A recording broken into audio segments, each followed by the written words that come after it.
সজনে ও নাজনে নাম দুটো যেমন কাছাকাছি, দেখতেও প্রায় একই রকম।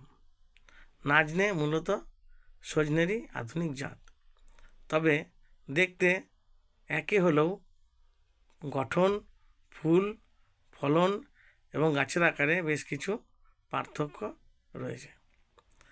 সজনেকে যেমন কোথাও সজিনা বা মোরিঙ্গা বলা হয়, সেরকম নাজনেকে রাইখঞ্জন বা বহুবল্লভা নামেও কেউ কেউ চেনে।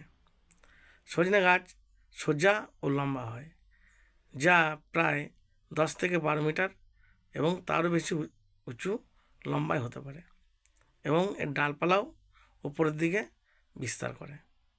আর নাজনে মূলত একটি ঝোপালো ও বামন প্রজাতির গাছ। এর উচ্চতা 4 থেকে 6 মিটার পর্যন্ত হয়।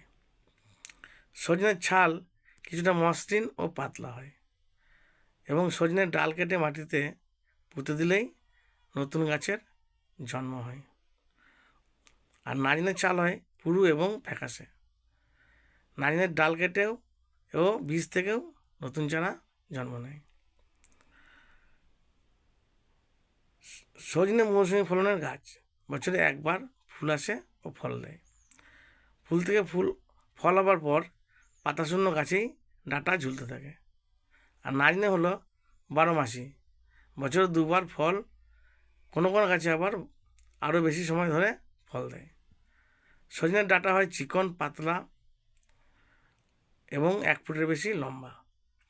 অন্যদিকে নাজনের ডাঁটা হয় খাটো ও মাংসল,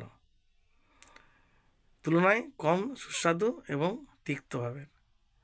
তবে দুটিরই ঔষধি গুণ অনেক। বসন্তের বিভিন্ন রোগ থেকে মুক্ত রাখে এই দুই ডাঁটাই। ধন্যবাদ।